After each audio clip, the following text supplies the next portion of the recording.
तो दोस्तों आज मैं लेकर आ चुका हूँ बहुत ही जल्दी से इट वेलकम टू डेयरी के चौथे एपिसोड का एक्सप्लेनेशन। उम्मीद करता हूँ कि आपको जरूर पसंद आएगा। तो पहली बार वीडियो को देख रहे हैं या फिर चैनल के ऊपर नए हैं तो सबसे पहले सब्सक्राइब कर लीजिए और वीडियो को लाइक कर दीजिए ताकि आप तक नोटिफिकेशन आने वाले एपिसोड्स की बहुत ही जल्दी आ जाएगी। और अगर आपने अभी तक पहले 3 एपिसोड्स को या फिर एटलीस्ट आखिरी एपिसोड को नहीं देखा है, जाकर देख लीजिए, बहुत ही डिटेल में एक्सप्लेन करा गया है ताकि आपको चौथा एपिसोड समझने में आसानी होगी। Link is in the description and pinned comment. तो चलिए अब बिना किसी देरी के चलते हैं सीधा वीडियो की तरफ। तो चौथे एपिसोड की शुरुआत होती है ठीक बिल्कुल उसी सीन के साथ में जैसे कि लूजर्स क्लब साइकिल चलाते हुए डेयरी के अंदर जाया करते थे। हम देखते हैं रॉनी, लिली, विल और रिच को जो कि साइकिल चलाते हुए डेयरी टाउन के अंदर जा रहे होते हैं, जहां पर वो सीधा चीफ क्लिंट बोअर्स के पास जाते हैं ताकि वो आखिरी रात सिमेट्री में खींची गई फोटोज को उनको सबूत के तौर पर दे सकें। लेकिन जैसा कि मैंने कहा था कि बड़े लोगों को फोटोज के अंदर कुछ नहीं दिखाई देगा, स्पेशली मारे गए बच्चों की स्पिरिट्स, और सिर्फ वहां पर उनको वो क्लाउन दिखता है जो कि चीफ बावर्स को और बाकी ऑफिसर्स को खाली एक स्टैचू लगता है। सब बच्चे भी ये देखकर हैरान रह गए थे कि ऐसा कैसे हो सकता है, और अब बावर्स काफी गुस्सा होकर उन बच्चों को वहां से भगा देता है, जो कि ये दर्शाता है कि इट यानी कि पेनीवाइज इन बच्चों को मॉक कर रहा था। खैर अब स्कूल के अंदर रॉनी ये कहती है कि ये चीज जो कुछ भी है वो ड्रैकुला जैसी है जिसकी परछाई शीशे के अंदर नजर नहीं आती, जो कि रेफरेंस है ब्राम स्टोकर ड्रैकुला का। खैर बच्चों को आइडिया लग चुका था कि ये चीज कभी भी उनको खत्म कर सकती है और ये बस उनके साथ खेल रही है और कोई भी उन पर यकीन नहीं करेगा। लेकिन तभी लिली को जूनिपर हिल असाइलम की उस हेड नर्स की याद आती है। वो उनसे मिलने जाती है, जहां पर वो उनसे ये पूछती है कि क्या कभी बच्चे गायब हुए थे डेयरी टाउन के अंदर जब वो छोटी थी। तो वो बताती है कि ग्रेट डिप्रेशन यानी कि 1930s के टाइम पर हुआ तो था, लेकिन जैसा उसने बताया वैसा नहीं हुआ था। लेकिन हम साफ देख सकते हैं कि बड़े लोगों को यहाँ हुई एग्जैक्ट चीजें उस तरह से याद नहीं रहती। इट के शिकार हुए बच्चे या फिर विक्टिम्स ऐसे लगते हैं जैसे कि उनके साथ कुछ हादसा हुआ हो, और इन सब से लिली काफी निराश हो जाती है। लेकिन यहाँ पर हेड नर्स उसको शांत करती है। मीनवाइल शार्लेट के घर पर वही नेटिव अमेरिकन वुमन यानी कि रोज उसका सामान लेकर आती है।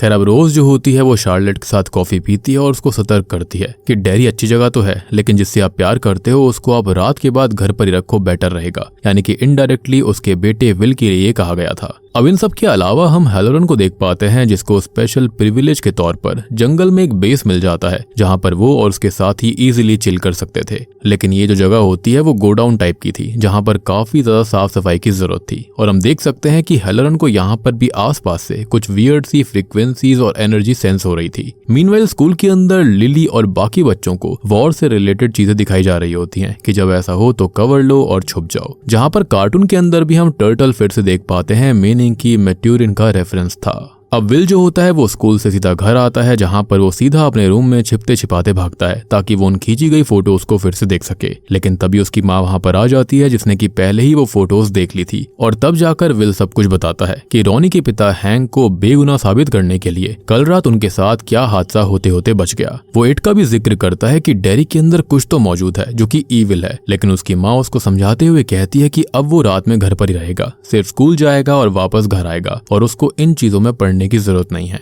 खैर अब रात में बैठकर विल जो होता है वो अपने माता पिता के साथ खाना खा रहा था, जहां पर उसकी माँ जो होती है रॉनी के बारे में जिक्र कर देती है ताकि उसके पिता को इन चीजों पर शक ना हो, जिसके चलते वो उठकर अपने रूम में चला जाता है, जहां शार्लेट अपने पति से ये कहती है कि वीकेंड पर उसे अपने बेटे विल को कहीं पर घुमाने के लिए लेकर जाना चाहिए, जिसके चलते वो मान जाता है। अब वीकेंड पर हेलोन जो होता है वो अपने बेटे को फिशिंग करने के लिए डेयरी रिवर में लेकर जाता है, और बचपन में उसके पिता भी उसको ऐसे ही फिशिंग के लिए लेकर जाया करते थे, जो कि उसको काफी अच्छा लगता था। लेकिन यहाँ पर हमें ऐसा लगता है कि विल इस चीज से खुश नहीं था, शुरुआत में वो बोर हो रहा था। फिर अब वहां पर रॉनी उसकी गर्लफ्रेंड है ऐसा जिक्र हो जाता है जिससे कि विल शर्मा गया था, यानी कि वो वाकई में रॉनी को पसंद करता था। खैर अब तभी एक मछली जो होती है वो विल के कांटे में फंस गई थी।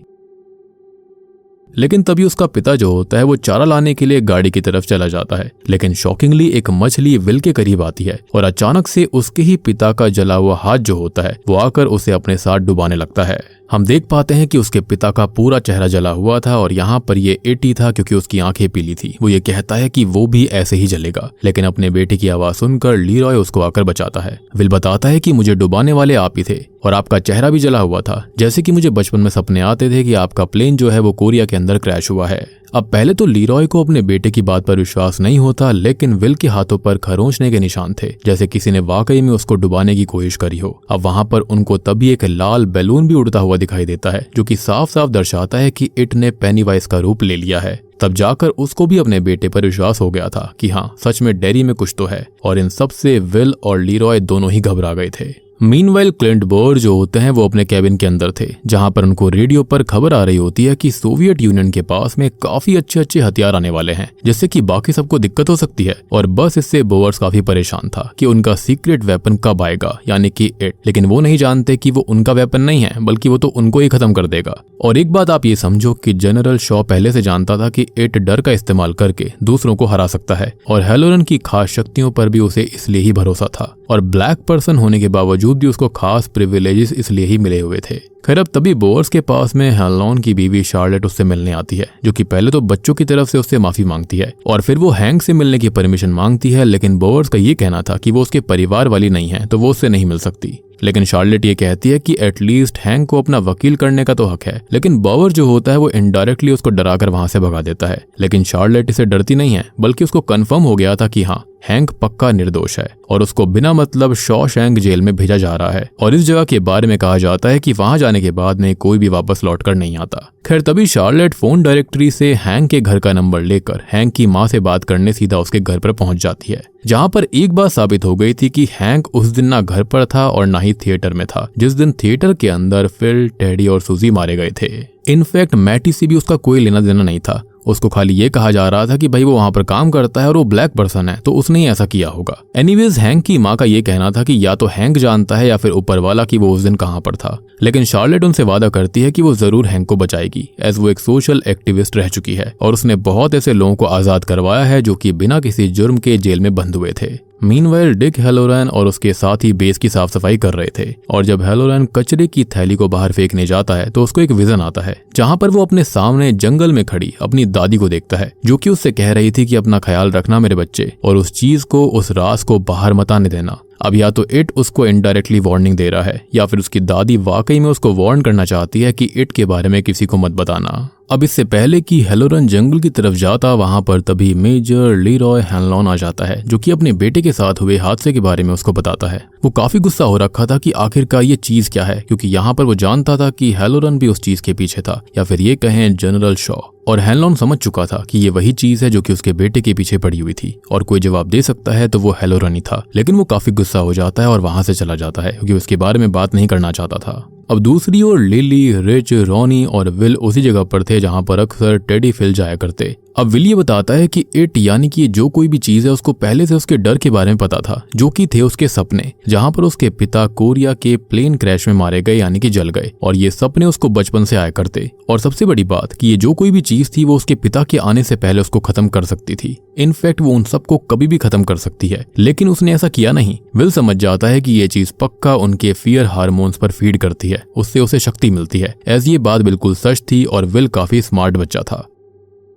अब यहाँ पर जिक्र होता है एड्रेनालाइन और कॉर्टिसोल हार्मोन्स का, जो कि हैं फियर हार्मोन्स, और कुछ प्रेडेटर्स को ये काफी पसंद आते हैं, और इट एक प्रेडेटर ही तो है। जब तक ये हार्मोन्स बच्चों में हाई लेवल तक नहीं जाते तब तक इट उनको डराता है, और जब ये मैक्स हो जाते हैं उस टाइम पर वो उनको मार डालता है। मैटी, फिल और टेडी ने इसका जिक्र किया था कि उनको भी अजीब चीजें दिखती हैं, और उनको मारने का रीजन भी यही था। बेसिकली इट इन हार्मोन्स को पहले मैक्स तक अपने शिकार के अंदर पहुंचा देता है और फिर उनको खत्म करता है, ताकि उसकी मील और भी अच्छी हो जाए, स्वादिष्ट हो जाए। अब रॉनी का ये कहना था कि ये इम्पॉसिबल है, हम कैसे नहीं डरेंगे, इतनी डरावनी चीज से कोई ना कोई तो डरेगा ही। लेकिन तभी लिली कहती है कि एक आइडिया है, और स्कूल के अंदर वो चारों को अपनी माँ की एक टैबलेट देती है, जिसको जीभ के नीचे रखने पर डर भाग जाता है। बेसिकली हो सकता है कि ये एंटी डिप्रेसेंट पिल्स होंगी शायद से, या फिर इसी तरह का कुछ होगा। चारों बच्चे अब एक एक पिल रख लेते हैं कि जब भी नेक्स्ट टाइम कुछ भी अजीब फील हो तो वो एक टैबलेट अपनी जीभ के नीचे रख लें, जिससे विल की ये थियरी सच साबित हो जाएगी। एंड वी ऑल नो कि ये सच है, इट जो है वो सिर्फ डर पर फीड करता है।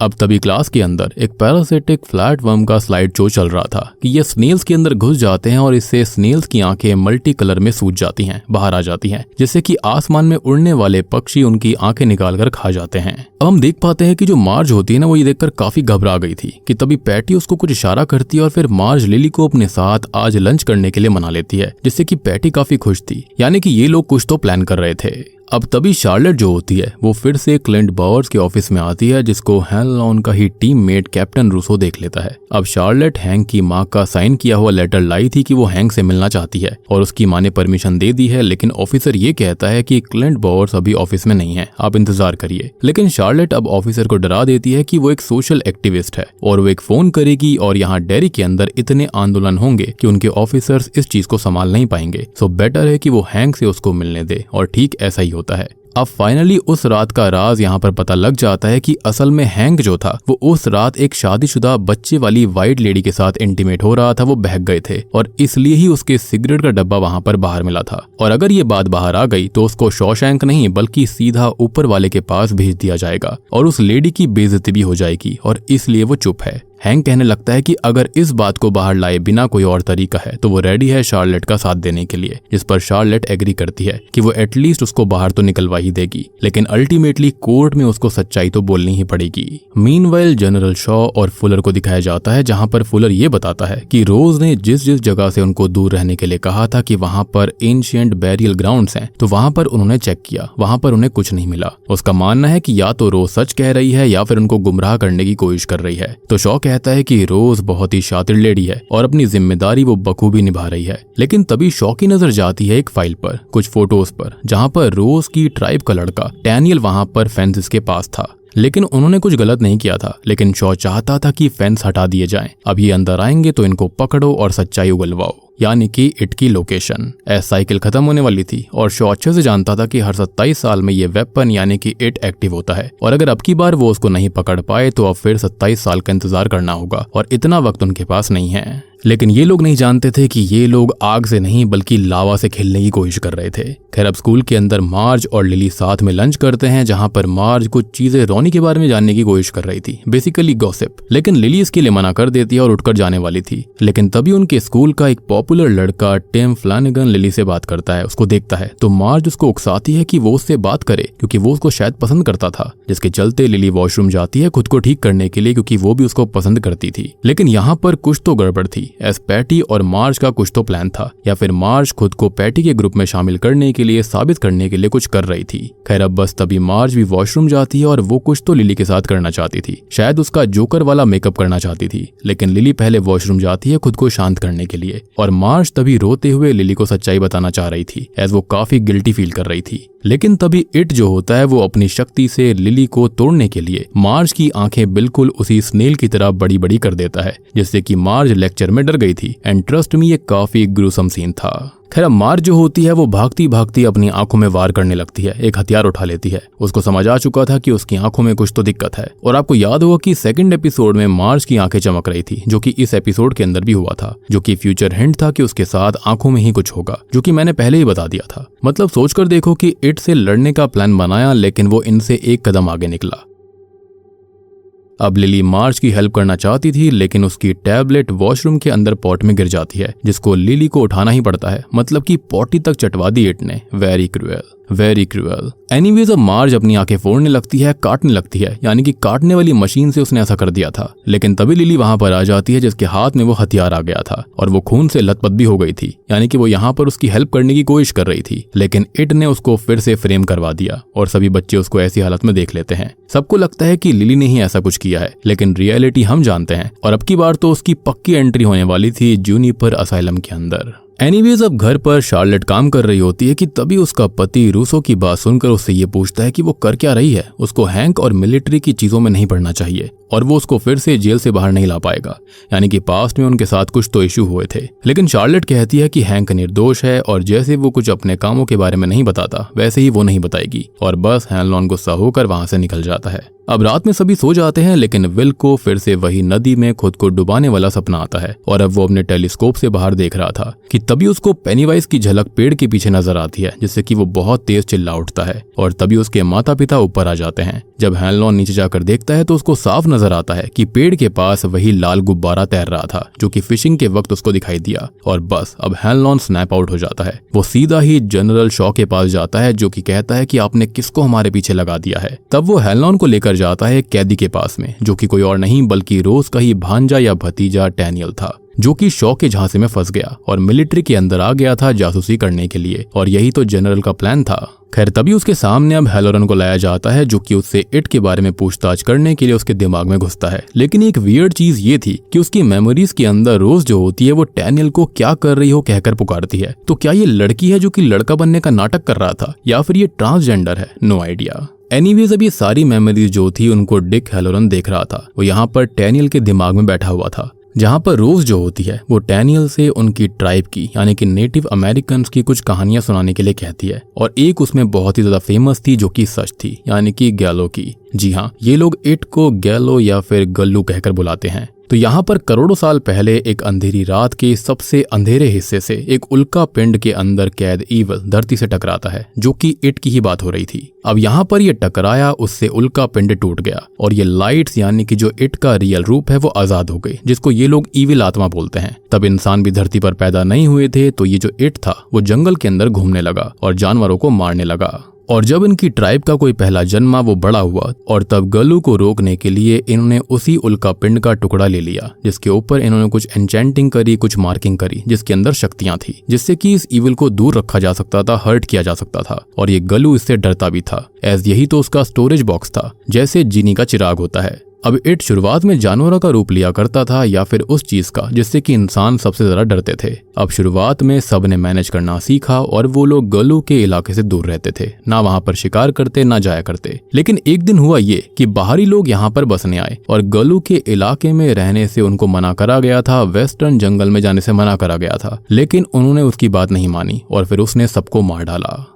और हो सकता है कि शायद वहीं से इट ने सीखा होगा कि बच्चों का डर सबसे ज्यादा टेस्टी होता है, और वहीं से ये बच्चों का शिकार होना शुरू हुआ होगा। और इससे हुआ ये था कि गल्लू बहुत ज्यादा शक्तिशाली हो गया और अब वो वेस्टर्न जंगल से बाहर आकर शिकार करने वाला था, एज उसके मुंह खून लग चुका था। लेकिन तभी विलेज चीफ सेस्की और ट्राइब मदर्स ने साथ में बात करी और एक हथियार से कुछ नहीं होने वाला था, इसलिए उन्होंने फैसला किया कि वो लोग यहाँ से चले जाएंगे, किसी की भी जान खतरे में नहीं डालेंगे। एज इस चीज से यानी कि गल्लू से लड़ना आसान नहीं था, लेकिन चीफ की बेटी नेकानी इस जगह को छोड़ना नहीं चाहती थी, तो वो अपनी दो दोस्तों के साथ इट की गुफा में जाने की कोशिश करती है, ताकि वो उल्का पिंड से और हथियार बना सके और इट को बांध सके, मार सके। अब हुआ ये कि नेकानी को बचाने सब गए थे, लेकिन गल्लू यानी कि इट ने सबको मार डाला उन रूपों में आकर जिससे वो सबसे ज्यादा डरते थे। एंड आई बिलीव कि जिस रूप में चीफ को मारा गया था वो पक्का कोई वेस्टर्न होगा जिससे वो बहुत डरती होगी, या फिर कोई प्रीस्ट होगा, या फिर कभी उसके साथ उसका कोई संबंध रहा हो, शायद से वो प्रेग्नेंट भी हुई होगी। एज एक छोटा बच्चा आकर उसको मारता है और निकानी अपनी माँ की चीख सुनकर आती है, और अब उसके हाथ में वो हथियार यानी कि उल्का पिंड का हिस्सा देखकर जो गल्लू होता है यानी कि इट होता है वो वहां से भाग जाता है। लेकिन अब देर हो चुकी थी और निकानी की माँ नहीं बचती। तो अब होता यह है कि एक आखिरी बार निकानी फिर से केव ढूंढने जाती है, लेकिन इस बार उसको फाइनली केव मिल गई थी, और इस बार उसने उल्का पिंड के 13 टुकड़े निकाल लिए और कुछ एन्चेंटिंग करके मंत्रों की मदद से जहां पर गल्लू गिरा था उसके इर्द गिर्द 13 गड्ढे खोदकर इन उल्का पिंडों को, उन टुकड़ों को वहां पर दबा दिया। अब यहाँ पर तभी हम एक टर्टल शेल को भी देखते हैं, जो कि फिर से रेफरेंस है मेट्योरिन का, और इन ट्राइब वालों को या फिर जो भी इट से लड़ता है उनको कहा जाता है चिल्ड्रन ऑफ मेट्योरिन, जो कि बहुत अच्छा सिग्निफिकेंस है यहाँ पर, या फिर ये कहा जा सकता है कि एक रेफरेंस है। खैर अब मेट्योरिन से वैसे भी इट दूरी भागता है, यानी कि दोनों ही एक दूसरे के नेचुरल दुश्मन हैं। खैर अब इन 13 मार्क करी गई जगहों के ऊपर आग लगाई जाती है ताकि मार्क कर दिया जाए कि ये 13 पिलर्स हैं जो कि इट के इलाके के अंदर हैं, कि ये 13 पिलर जो हैं उसी इलाके के अंदर इट यानी कि गल्लू रहेगा, उससे बाहर नहीं आएगा। और इन पत्थरों के ऊपर कुछ खास मार्किंग करी गई थी, जिसका सिग्निफिकेंस हमको पक्का आने वाले एपिसोड्स में जरूर पता लगेगा। यही वो जगह थी जहां पर गलती से शॉ चला गया था और रोज ने उसको यही कहानी सुनाई थी बचाने के बाद में, जो कि ऑफ कैमरा सुनाई गई होगी। एंड आई बिलीव कि यही यहाँ पर शॉ को याद आया होगा, जिसके चलते वो इस वेपन को यानी कि इट को पालना चाहता था। अब बस क्या था, यही रीजन था कि गल्लू यानी कि इट की यही रीच थी। लेकिन बाद में कुछ तो हुआ होगा कि उसका इन्फ्लुएंस ऐसा हो गया यानी कि पूरे डेरी पर। खैर अब ये कहानी सुनते सुनते रोज अचानक से रुक जाती है, क्योंकि ये सब तो हैलोरन सुन रहा था और वो बस टैलियन से पूछता है कि वो 13 पिलर्स कहाँ पर हैं। तो फाइनली टैलियन जो होता है वो कहानियों के पन्नों की तरह उसको एक दरवाजे से बाहर दिखाता है, जहाँ पर एक जगह थी जो कि इट चैप्टर 1 और इट चैप्टर 2 के अंदर का वही ओल्ड हाउस है, जहाँ पर वो पुराना कुआं था। और सेम पेंटिंग भी थी इट चैप्टर 1 में, जहाँ पर अपने बच्चे का सैक्रिफाइस एक माँ ने दिया था। अब टैलियन ये कहता है कि इसी कुएं से उतरो और नीचे रास्ते से चले जाओ, 13 पिलर्स मिल जाएंगे, जबकि हेलोरन जानता था और उसकी दादी ने वार्निंग दी थी कि इस चीज से दूर रहना, तो वो यही चीज थी। लेकिन जानते हुए भी कि ये चीज कितनी खतरनाक थी, फिर भी हेलोरन ये कर रहा था क्योंकि मिलिट्री के ऑर्डर्स के आगे वो और हैनलॉन सब मजबूर थे। और बूम, इसी के साथ में इट वेलकम टू डेरी का चौथा एपिसोड यहीं पर खत्म हो जाता है। तो दोस्तों ये था explanation it welcome to dairy series के चौथे एपिसोड का। उम्मीद करता हूँ कि आपको जरूर पसंद आया होगा। बाकी सारी डिटेल्स और सारी चीजें और हिंट्स जितने भी थे मैंने आपको ऑलरेडी एपिसोड के साथ ही एक्सप्लेन कर दिए हैं, तो उम्मीद करता हूँ कि आपको ये एपिसोड पसंद आया होगा। बाकी एपिसोड 5 भी जल्दी आने वाला है, तो जल्दी से चैनल को सब्सक्राइब कर लीजिए ताकि आप तक नोटिफिकेशन सबसे पहले आ जाएगी। और अगर आपने अभी तक बाकी 3 एपिसोड्स को नहीं देखा है, जाकर देख लीजिए, अपनी मेमोरी को रिवाइज कर लीजिए ताकि आने वाले एपिसोड्स में आपको हेल्प मिलेगी। Link is in the description and pinned comment. तो मैं आप सबको मिलता हूँ अगले वीडियो के साथ में, तब तक के लिए